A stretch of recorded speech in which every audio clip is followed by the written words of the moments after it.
Welcome, ladies and gentlemen.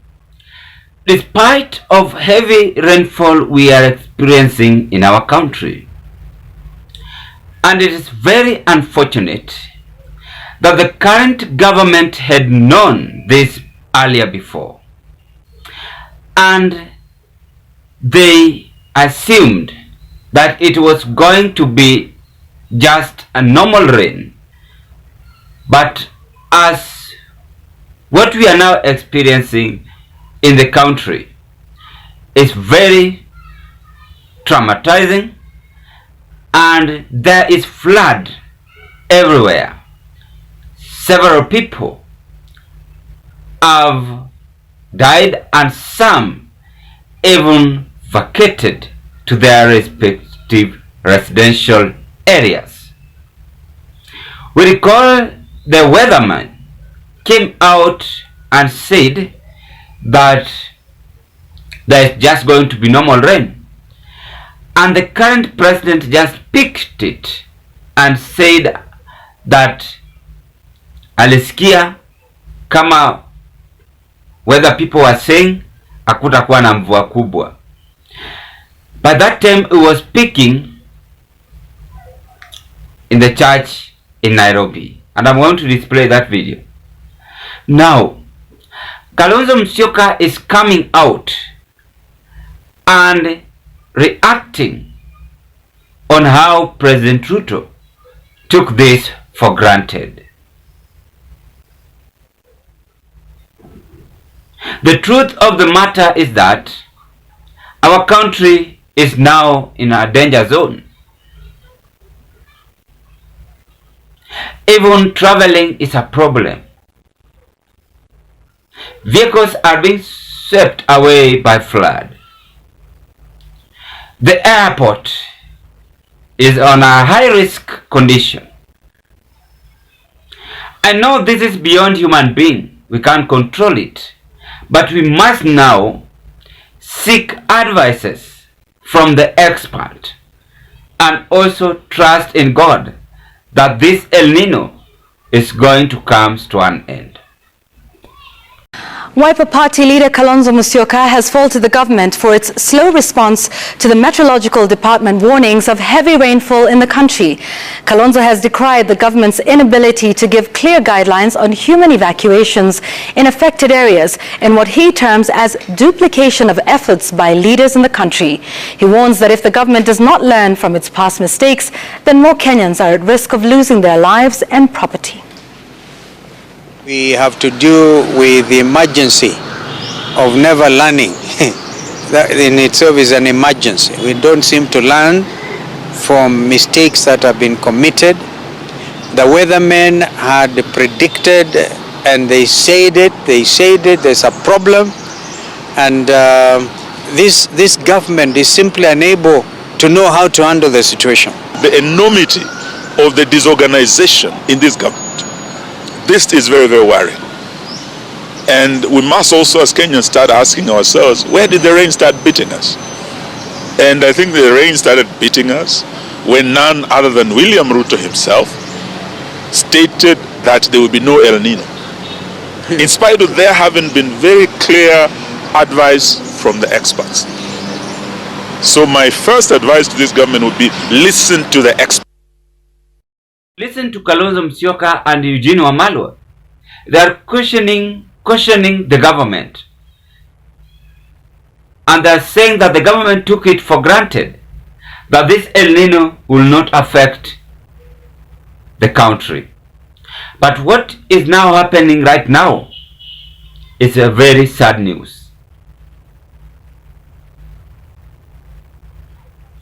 So it is either the weathermen gave wrong information for Kenyans for early preparedness for this heavy rainfall, and that one made the president to take it for granted and said to the farmers that prepare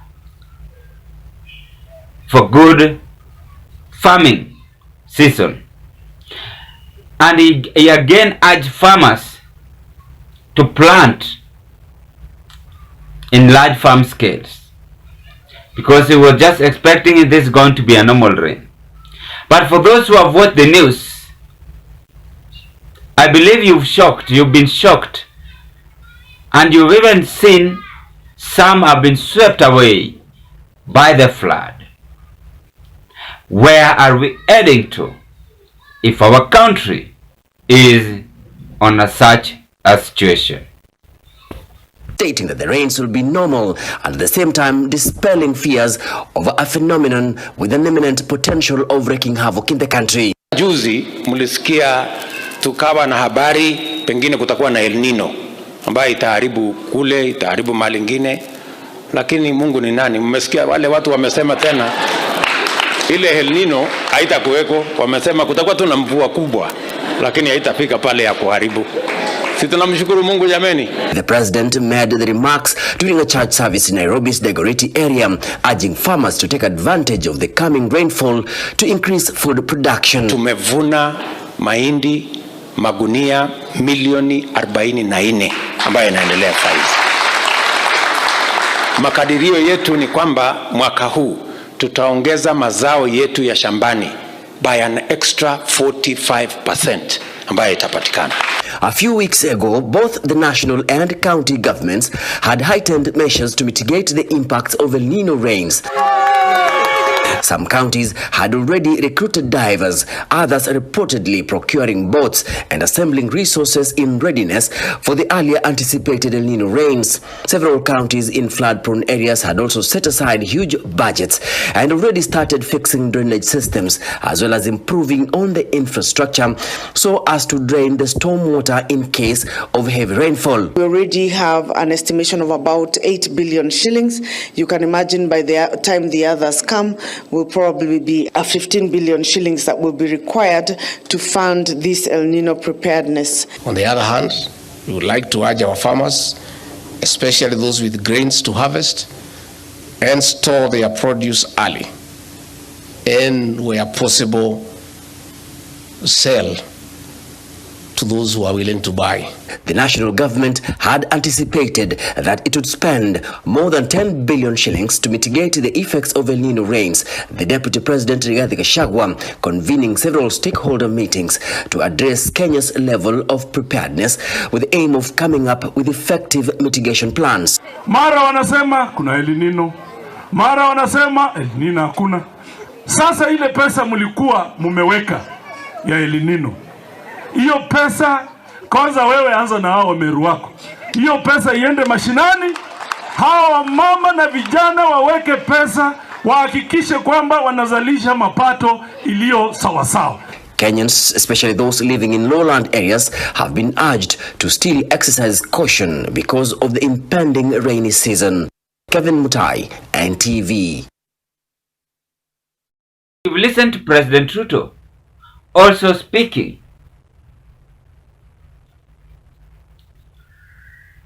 But now he can't believe what we are experiencing. Yesterday he went to Maimayu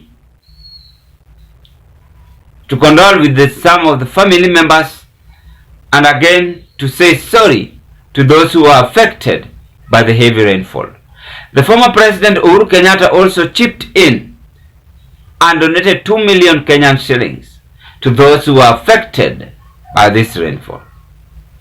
But the effect of rain is that it destroys the property, and if not be taken on a serious note, then it might end up demolishing all the properties that we have in the country. And by doing that, it will return us back to where we came from. Right now, our economy is unwanting, and President Ruto was just trying to urge the farmers to farm on high-scale farming in order to get several of food crops or cash crops to be sold to other parts of the country as a source of income or a revenue to maintain the economy.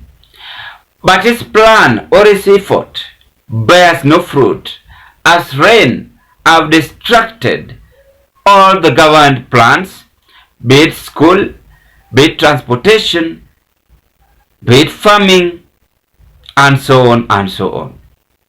I want us to break the two videos into analysis form. On Kalonzo Musyoka criticizing the government, and again William Samoei Ruto said that there is not going to be El Nino in our country. But before I carry on, ladies and gentlemen, may I take this golden chance to appreciate you so much for your great support on this channel. I will recognize you day in, day out, because if it was not your support, then this channel could have not reached to where it is as at now. If this might be your first time watching me Azam Kenya TV YouTube channel, I request you please kindly do me a favor. Take a 1 second and click that subscriptions button and subscribe to our channel. After you subscribe to our channel, give this video a thumb of like, watch, share, and give us your opinion. Now, they had a plan and budgeted for 8 billion as they were waiting for 15 billion to cater for this heavy rainfall. But Kalonzo Musyoka is now saying that the government is disorganized. The government is unable to handle the situation. And Ruto himself stated that there is not going to be El Nino in the country. So the current opposition is now raising alarm and telling Kenyans the mistake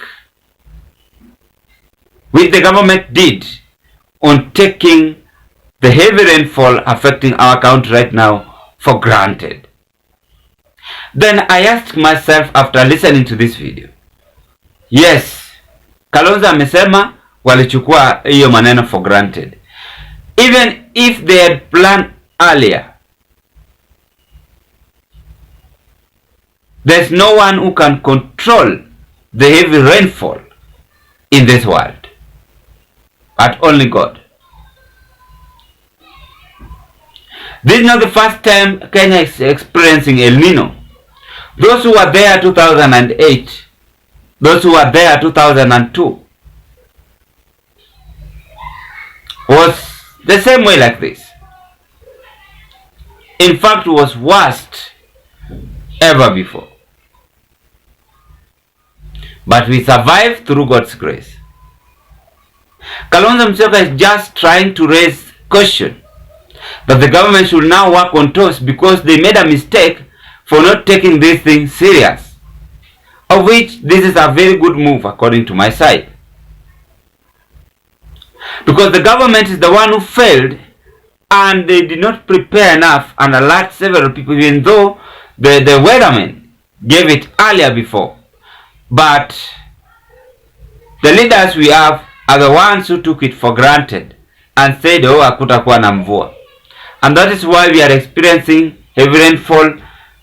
Hakuna boat imenunuliwa, jacket, helicopters to rescue people, food relief,